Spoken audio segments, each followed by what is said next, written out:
We've got Lisa Su. Shares of AMD are rising on the company's much better than expected quarterly results. CEO Lisa Su joins us now. Lisa, it is so great to have you back on a day when a lot of people felt, I don't know, maybe you're just kind of becoming also ran to NVIDIA, which is completely not true. Well, good morning, Jim. Good morning, Carl. It's great to be here with you guys.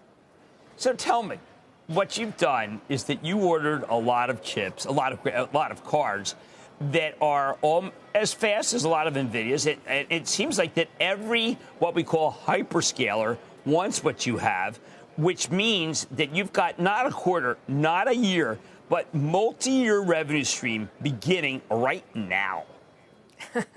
Well, first, Jim, I'd like to say, we were very happy with our execution in the quarter. We're seeing some positives. We saw our PC business actually grow 35% sequentially. We saw really strong pickup in our newest products, our fourth-gen EPYC CPU products. We had great partners like Amazon and Meta, as well as Oracle, and all announced, Microsoft Azure all announced, sort of new installations with our newest CPUs. And yeah, we're very excited about AI.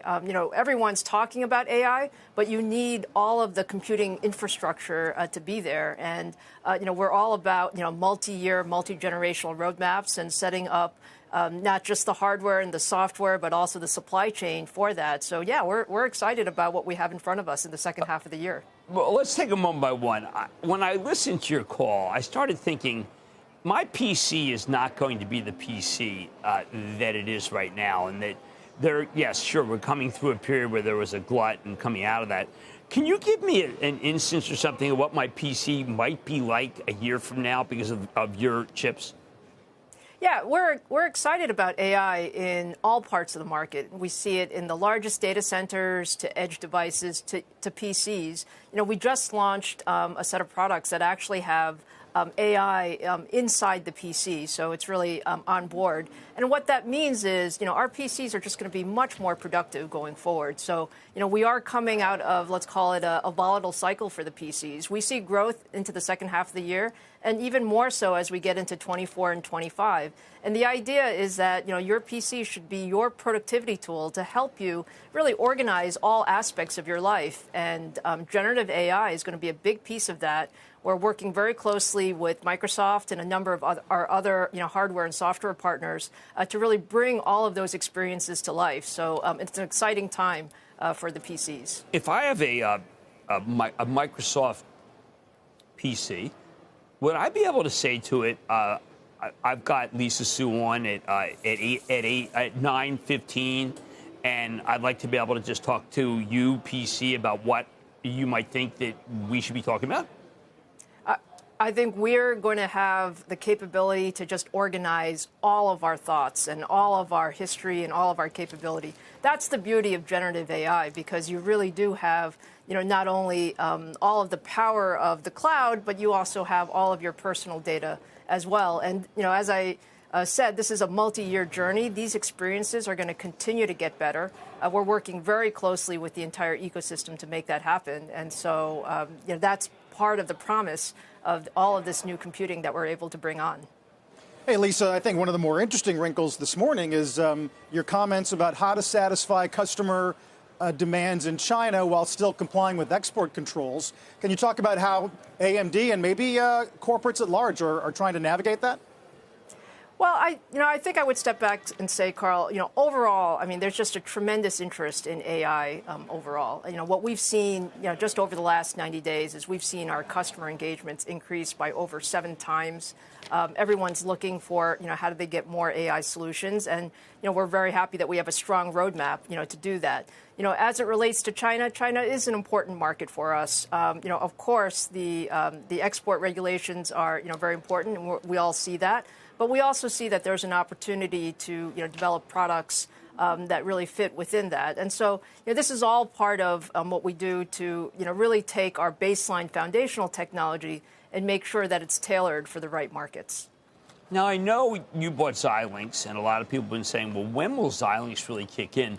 There were a number of references to some of the businesses that I think you picked up with Xilinx, and maybe you can tell us about how the company has changed in terms of its mosaic where it was before the purchase of Xilinx. Yeah, we really appreciate, first of all, the Xilinx business, or our embedded business now, has had just a tremendous run. So we had, very, very strong the last 6 quarters in terms of just overall revenue growth. I love the markets that we're in, the fact that, we're in aerospace and defense, industrial, test, measurement, emulation. These are really great markets that need a lot of computing.